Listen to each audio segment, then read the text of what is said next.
Hello बच्चों, let's read the question. Question says draw a cumulative frequency curve for the following data. Marks obtained 0 to 10, 10 to 20, 20 to 30, 30 to 40, 40 to 50. Number of students 8, 10, 22, 40 and 20. Hence determine the marks which 45 of the students exceed. First we see the की concept. यहाँ हमें cumulative frequency curve बनानी है. Cumulative frequency curve में हम less than ओगिव बनाएंगे.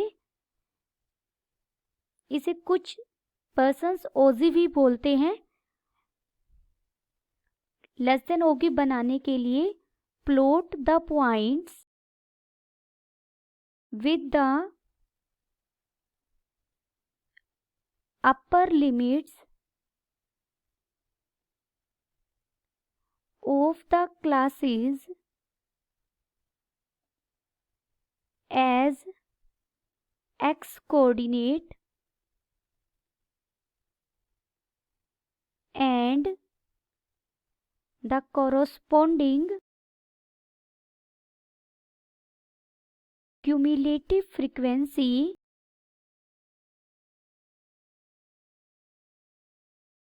as y coordinate. Join the points. जो point मिलेंगे इससे उन पॉइंट्स को हम ज्वाइन कर देंगे with free hand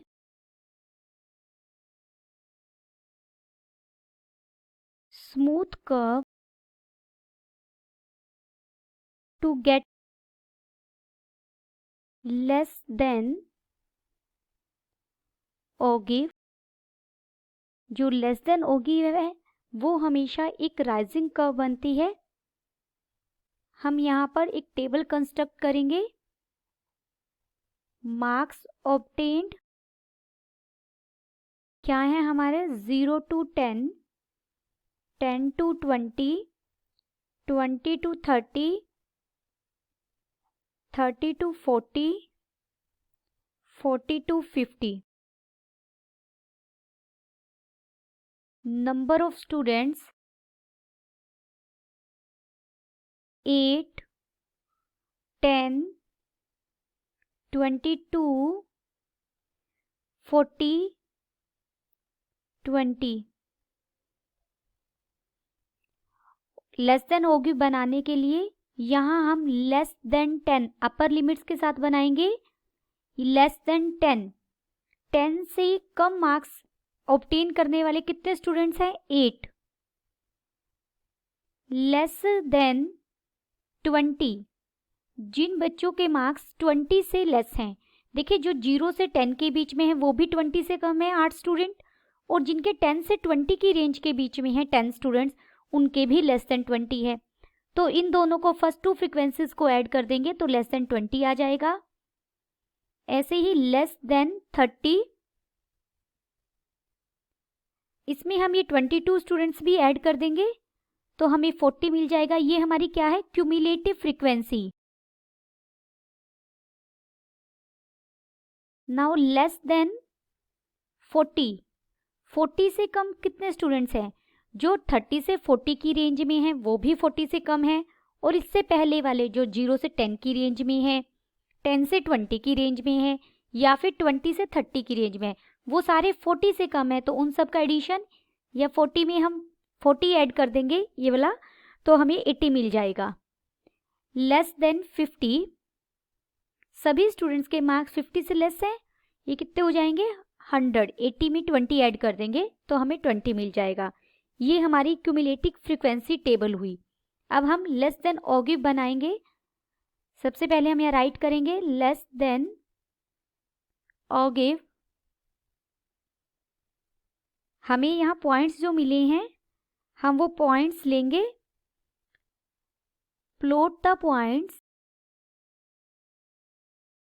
10, 8, next point हो जाएगा 20, उसकी क्यूमुलेटिव फ्रीक्वेंसी 18 है.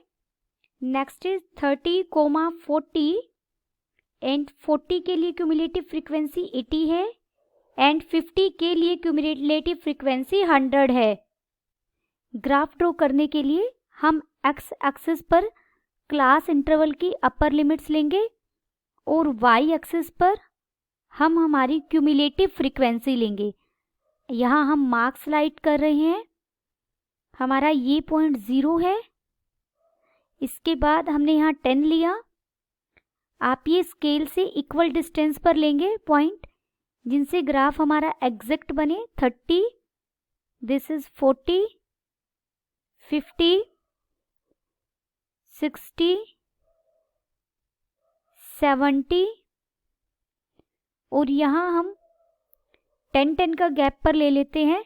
ये है 10, 20, 30, 40, 50, 60, 70, 80,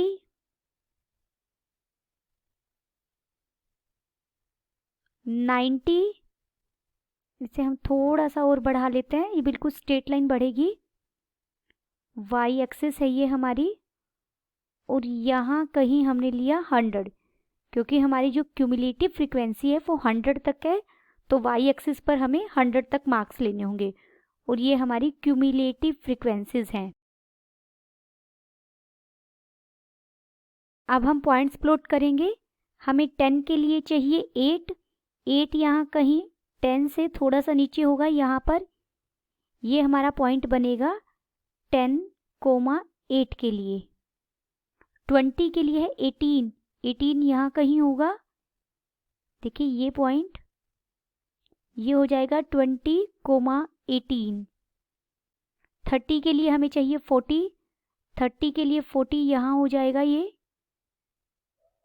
यहाँ x coordinate 30 and y coordinate 40। फिर है 40 के लिए हमें चाहिए 80 यहाँ होगा। यहाँ पर 40,80। 50 के लिए हमें 100 चाहिए। अगर हम 50 के यहाँ ड्रॉ करें तो यहाँ ये बन जाएगा 100। लेस देन ऑफ गिव में इरेज करके इधर साइड में लिखेंगे हम इसे, क्योंकि हमारा ग्राफ क्रॉस कर रहा है उसे। ये लेस देन ऑफ गिव का ग्राफ है।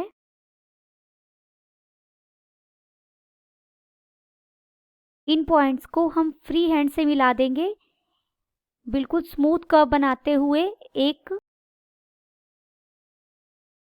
जब आप इसे ग्राफ पर बनाएंगे तो ये ग्राफ बहुत एग्जैक्ट बनेगा। ये हमारा लेस देन ऑफ गिव का ग्राफ हो गया। अब हमें मीडियन भी बताना है। हेयर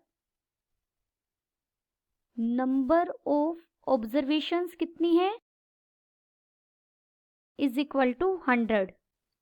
45% ऑफ 100 कितना हो जाएगा हमारा 45। Remaining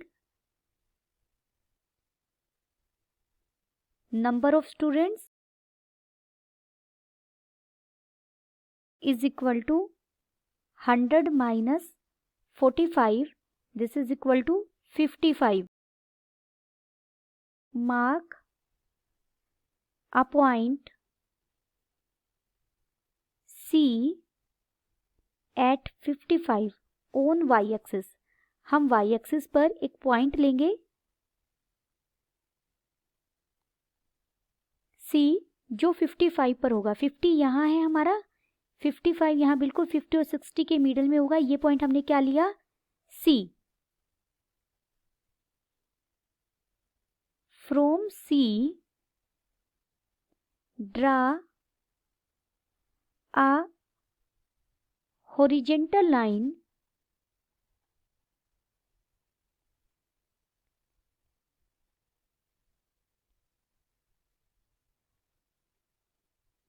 parallel to x-axis।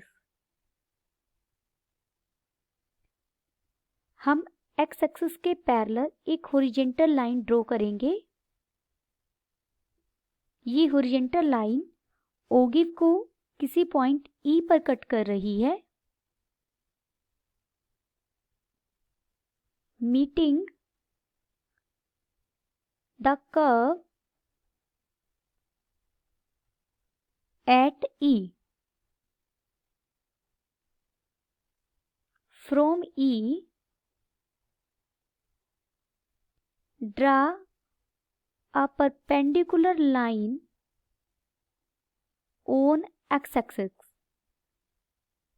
अब हम क्या करेंगे, इस E पॉइंट से x एक्सिस पर एक परपेंडिकुलर ड्रॉ करेंगे। ये परपेंडिकुलर x एक्सिस को किसी F पॉइंट पर मीट कर रहा है,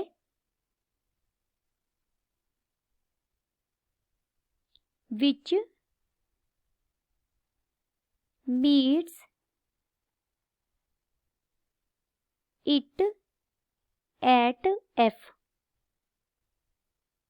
Here अगर आप ये F देखेंगे तो ये देखिए 30 और 40 के बीच में है ये, और 35 से पहले है, दिस इज 33। F कितना है हमारा यहाँ पर, 33। Hence marks which 45% of students exceed is 33 marks. Then the final answer is marks which 45% of students exceed is 33 marks. Hope you understood it well. Best of luck.